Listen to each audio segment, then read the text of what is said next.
आप लोग ठीक होंगे। हमारा जो थर्ड चैप्टर है उसका पहला पार्ट हम पढ़ चुके हैं। अब सेकेंड पार्ट जो है वो हम आज स्टार्ट करेंगे। ठीक है, तो हमारा पहला टॉपिक है सामाजिक विषमताएं, मतलब समाज में कैसी विषमता या फिर भिन्नता थी। ठीक है, जो कि वर्ण व्यवस्था के दायरे में और उससे परे, मतलब जो ब्राह्मणों की वर्ण व्यवस्था थी उसके दायरे में, मतलब उसके अंदर और उससे बाहर। उसके परे मतलब होता है उससे बाहर। ठीक है, तो हम पढ़ने वाले हैं। संभवतः आप जाति शब्द से परिचित होंगे। यह एक सामाजिक वर्गीकरण को दर्शाता है।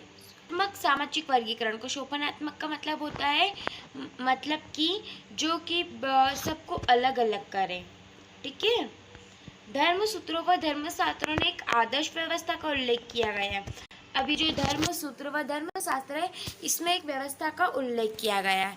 ठीक है, ब्राह्मणों का मानना था कि यह व्यवस्था जिसमें उन्होंने स्वयं को पहला दर्जा दिया है, यह एक देवी व्यवस्था है। अब ये जो धर्मशास्त्रों व धर्मसूत्रों में जो व्यवस्था है, ये कौन सी व्यवस्था है?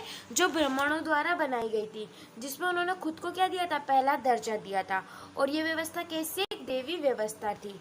ठीक है, जिसमें शूद्रों व अस्पृश्य को सबसे नीचे स्तर पर रखा गया था। इस व्यवस्था का दर्जा संभवतः जन्म के अनुसार निर्धारित किया गया था। किस पर निर्धारित किया गया था? जन्म के अनुसार निर्धारित किया गया था। अब उचित जीविका, तो अभी उचित जीविका की वर्ण व्यवस्था होती है। ठीक है, लेकिन वर्ण व्यवस्था तो थी, लेकिन उस समय में क्या था? वर्ण व्यवस्था के साथ साथ लोगों को कामों में भी बांटा गया था। कामों में किससे बांटा गया था? जैसे कि वर्ण व्यवस्था में 4 लोग हैं, एक ब्राह्मण, ठीक है, दूसरा जो है वो क्षत्रिय, तीसरा जो है वो है वैश्य और चौथा जो है वो शूद्र। तो इसमें जो पहला होता था ब्राह्मण, उसका कार्य क्या होता था? तो उसका कार्य वेदों की शिक्षा, यज्ञ कराना, करवाना, दान देना व लेना। ठीक है, उसके बाद क्षत्रिय को क्या काम होता था? इनका काम होता था युद्ध करना, लोगों की सुरक्षा करना, न्याय करना, वेद पढ़ना, ये सब। उसके बाद जो वैश्य होता था, इसका काम क्या होता था? इसका काम होता था कृषि, गौ पालन करना, मतलब गायों को पालना, व्यापार करना, ये सब काम होता था। शूद्रों को क्या काम होता था? शूद्रों को काम एक ही काम होता था, इन तीनों वर्णों की सेवा करना। तीनों वर्ण कौन से? ब्राह्मण, क्षत्रिय, वैश्य, इनकी सेवा करना इनका काम होता था। इन नियमों का पालन करने के लिए ब्राह्मणों ने 2-3 नीतियां बनाई थी। अब ब्राह्मणों की जो व्यवस्था थी वो वर्ण व्यवस्था उन्होंने खुद ने बनाई थी, लेकिन क्या बोलते थे कि ये जो व्यवस्था है ये देवी की है, तो अब लोग इसका पालन क्यों करें? तो इसके लिए वो 2-3 नीति को अपनाते थे। ठीक है, पहली नीति तो वो ये अपनाते थे कि वो इसको क्या बताते? एक देवी व्यवस्था बताते। देवी व्यवस्था मतलब ऐसा बताते थे कि ये जो व्यवस्था है ये भगवान द्वारा बनाई गई है। दूसरा क्या है? वे शासकों को उपदेश देते। अब शासकों को उपदेश देते क्या? कि वो लोगों को विश्वास दिलाए कि यह जो प्रतिष्ठा है वो किस पर आधारित है? जन्म पर आधारित है, इसलिए इन्हें इसे मानना होगा। ठीक है, अब शासक इसके बाद क्यों मानते थे? क्योंकि आपने देखा होगा बहुत सारे जो राजमहल वगैरह होते हैं वहाँ पर जो शासक होते थे, अब राजमहल में एक ब्राह्मण भी होता था, और ब्राह्मण के कहने पर ही राजा क्या करता था? सब कुछ काम वाम करता था। ओके, अब है अक्षत्रिय राजा। अक्षत्रिय राजा मतलब अभी हमने पढ़ा कि जो क्षत्रिय लोग होते थे उनका काम युद्ध बुद्ध कराना। ठीक है, और ऐसा माना जाता था कि क्षत्रिय जो होते थे वो ही केवल राजा बनते थे, लेकिन ऐसे बहुत सारे लोग हैं जो क्षत्रिय नहीं थे। और कई बार यहाँ से क्वेश्चन भी आता है कि क्या क्षत्रिय ही राजा होते हैं? तो हम लिखेंगे नहीं, ऐसा नहीं होता। क्यों? क्योंकि अनेक राजवंश जो है, महत्वपूर्ण राजवंश, उनकी उत्पत्ति जो है वो अन्य वर्ण से हुई है। अब वो कौन कौन है? तो मौर्य साम्राज्य हम पढ़ेंगे आगे, लेकिन जो मौर्य साम्राज्य था वो एक विशाल शासन था। ठीक है, तो इसमें जो है ऐसा माना जाता है कि ये कौन से थे? ये निम्न कुल के थे। कौन मानते हैं? सब ब्राह्मण शास्त्र में उन्हें निम्न कुल का माना जाता है। लेकिन अभी हमने क्या पढ़ा कि क्षत्रिय राजा कौन होते हैं? जो लोग क्षत्रिय होते हैं। लेकिन यहाँ पर जो ये मौर्य वंश के जो संस्थापक है चंद्रगुप्त मौर्य, वो किससे? निम्न वंश से है। ठीक है, उसके बाद इनके जो उत्तराधिकारी है शुंग व कंठ, ये भी कौन से? ये भी खुद को ब्राह्मण मानते हैं। तो इससे भी पता चलता है कि राजा कोई भी हो सकता था। उसके बाद एक और जो है और इन्हें क्या कहा जाता है, इन्हें बाबर, मलेश वगैरह भी कहा जाता है। ठीक है, अब ये तो है, लेकिन यहाँ पर एक दिलचस्पी की बात हो रही, क्या कि जो सातवां राजा होते थे, इनमें सबसे प्रसिद्ध जो शासक है जिनका नाम है गौतमीपुत्र श्री सत्यनारायण, ये जो होते एक अनूठे ब्राह्मण थे। और ठीक है, इन्होंने क्या बताया कि छत्री का हनन करने वाला बताया।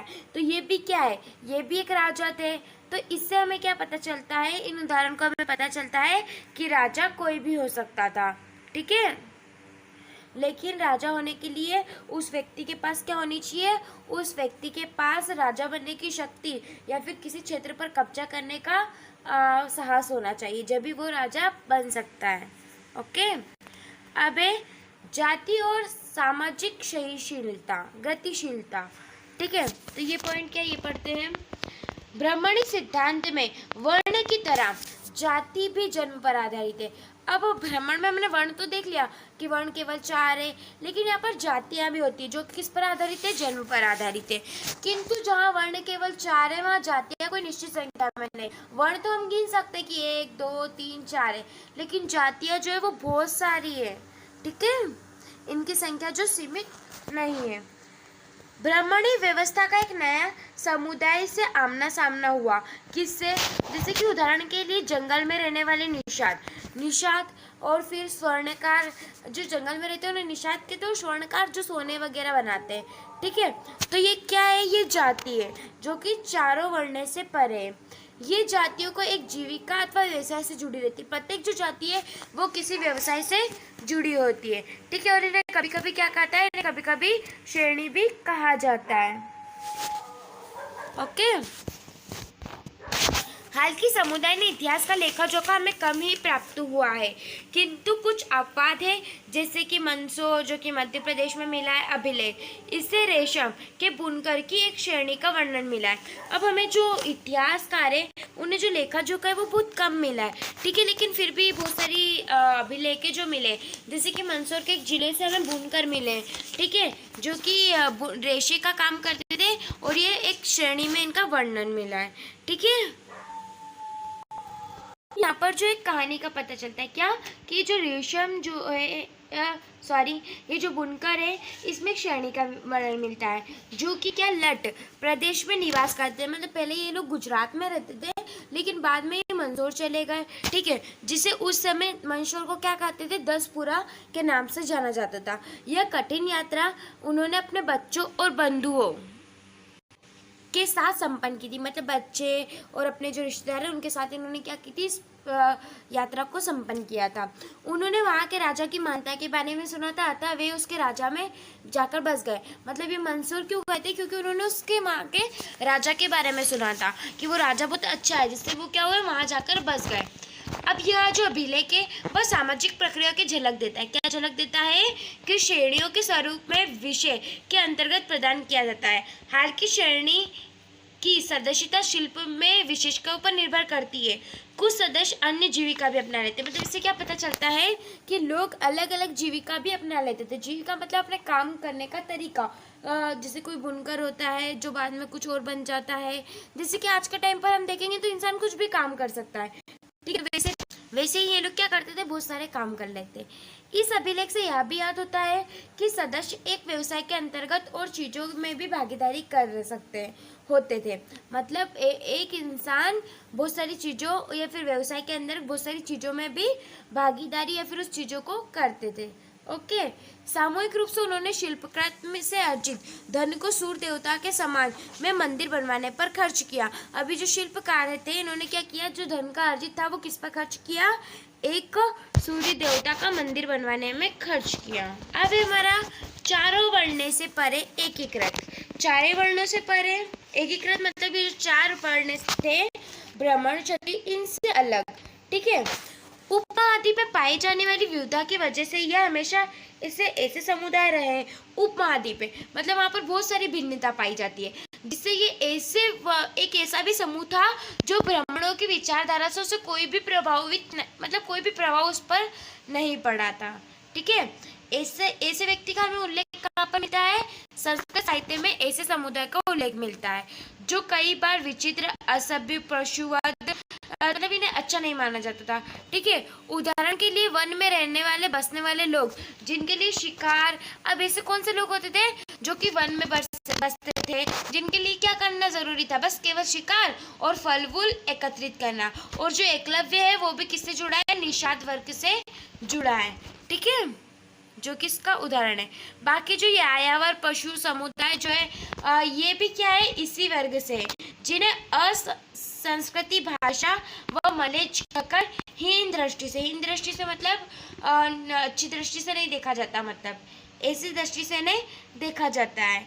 इन लोगों के बीच विचारों व मतों का आदान प्रदान होता है, किंतु संबंधों के स्वरूप के बारे में हमें महाभारत की कथाओं से याद होता है। इनके संबंध जो है वो हमें किससे पता चलता है, महाभारत की कहानियों से पता चलते हैं। चारों वर्णे से परे अधीनता व संघर्ष, मतलब चारों वर्ण से अलग रहकर उनसे संघर्ष करना। ब्राह्मण कुछ लोगों को वर्ण व्यवस्था वाली सामाजिक प्रणाली से बाहर मानते थे, साथ ही उन्होंने समाज के कुछ वर्णों को अस्पष्ट घोषित कर दिया था। मतलब ब्राह्मण क्या मानते थे, जो लोग उसकी बातों ब्राह्मणों की बातों को नहीं मानते थे वो उन्हें क्या मानते थे, अस्पष्ट, जैसे इन्होंने घोषित कर दिया था। ठीक है, ब्राह्मणों को क्या मानना था कि जो भी चीजें हैं वो क्रम पर ही जुड़ी है। ठीक है, और ये लोग क्या करते थे, अनुष्ठान करते थे, ये लोग अनुष्ठान वगैरह को ही पवित्र मानते थे। ठीक है, और ये बाकी लोगों को क्या मानते थे, दूषित मानते थे, और जिन लोगों को ये दूषित मानते थे उनसे ये भोजन भी स्वीकार नहीं करते थे। ठीक है, और उसके बाद मनुस्मृति व मनुशास्त्र में भी इन्हें कि ऐसा ही माना जाता है। ठीक है, और ये लोग क्या करते थे, जिन्हें दूषित माना जाता था, ये शवों को दफनाते हैं, मृत जानवरों को छूते हैं, और इन्हें क्या कहा जाता है, इन्हें चांडाल कहा जाता है।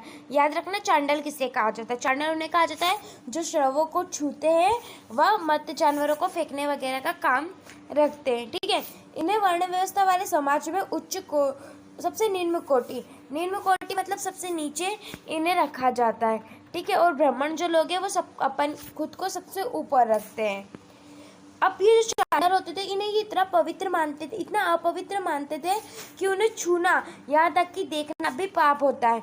ठीक है, और मनुस्मृति में चंडालों के कर्तव्य मतलब उन्हें क्या क्या करना रहता था इसकी सूची भी मिली है। तो इन्हें क्या क्या करना पड़ता था, इन्हें गांव से बाहर रहना पड़ता था, इन्हें फेंके हुए बर्तनों का इस्तेमाल करना पड़ता था, मरे हुए व्यक्ति के वस्त्र पहनना, आभूषण पहनना पड़ते थे, रात्रि में नगर में चल फिर नहीं सकते थे। ठीक है, और इसके लिए बहुत सारे जो विद्वान हैं उन्होंने अपने अपने मत में कहा है। जैसे कि एक चीनी जो भिक्षु था, बौद्ध भिक्षु, जिसका नाम था फा शियान, इसने इसका कहना है कि अस्पृश्य को सड़क पर चलते हुए कतार मतलब कुछ चीज़ बजानी होती थी, जिससे लोगों को सूचना मिल जाए कि जो चांडाल है वो आ रहे हैं, और लोग उनको देखकर छुप जाए और उन्हें देखने से बचे। ठीक है, उसके बाद एक और चीनी यात्री है, उसने भी कहा है कि इन्हें सफाई करने वाले नगरों, ये सफाई करने वाले होते थे और इन्हें नगरों से बाहर रहना पड़ता था। तो आप देख सकते हैं कि किसी व्यक्ति को देखना भी लोग पाप समझ रहे हैं, तो पहले की समझ में कितना मतलब ब्राह्मणों की जो वर्ण व्यवस्था है वो कितनी बुरी रही होगी। ठीक है, अब आगे जो हम नेक्स्ट पॉइंट जन्म के परे संसाधन व प्रतिष्ठा, मतलब जन्म के बाद संसाधन व प्रतिष्ठा, क्या क्या प्रतिष्ठा रहती थी। ठीक है, दास, भूमिकर, खेतरी, मजदूर, शेखकारी, मछुआरे, पशुपालक, किसान, शिल्पकार, राजा, उपमा आदि के विभिन्न हिस्सों में सामाजिक अभिनायक के रूप में उद्गम हुआ। मतलब ये इतने सारे लोग थे। ठीक है, उनके सामाजिक स्थान पर इस बात पर निर्भर करता है कि आर्थिक संसाधन पर उनका कितना नियंत्रण है, मतलब उनके पास कितनी चीजें हैं, इस बात पर उनका क्या स्थान निर्भर करता था कि लोग किस प्रकार मतलब उनके पास कितनी चीजें हैं और उन पर उनका कितना नियंत्रण है। ठीक है, अब अगला पॉइंट है संपत्ति पर स्त्री व पुरुष के भिन्न अधिकार। अब संपत्ति को लेकर स्त्री और पुरुष के जो भिन्न अधिकार थे वो कैसे थे, तो कौरव और पांडवों के बीच लंबे समय से चल रही प्रतिस्पर्धा का मतलब होता है प्रतियोगिता, लड़ाई या फिर कंपटीशन। ठीक है, शत्रुघ्न ने युधिष्ठिर को क्रीड़ा के लिए आमंत्रित किया था। क्रीड़ा मतलब खेलने के लिए। युधिष्ठिर अपने प्रतिद्वंदी द्वारा धोखे दिए जाने के कारण इसमें हार जाता है, जिससे उसके रथ, ठीक है, दास वगैरह सब कुछ संपत्ति, अर्जुन और फिर स्वयं को भी वो दांव पर लगाकर गवा देता है। इसके उपरांत पता चल उनकी जो 5 पांडवों की जो पत्नी रहती है उसको भी वो हार गए थे। ठीक है, संपत्ति के स्वामित्व के मुद्दे से इस कहानी से वर्णित होता है। इस कहानी से वर्णित होता है क्या, वो जो हम आगे पढ़ेंगे। धर्म सूत्रों व धर्मशास्त्रों में भी उठाया गया है। मनुस्मृति के अनुसार पितृवंश जायदाद पर माता पिता की मृत्यु के बाद पुत्र का समान रूप से बांट दी जाती थी, किंतु जो ज्येष्ठ पुत्र होता था उसे बड़ा भाग रहता था।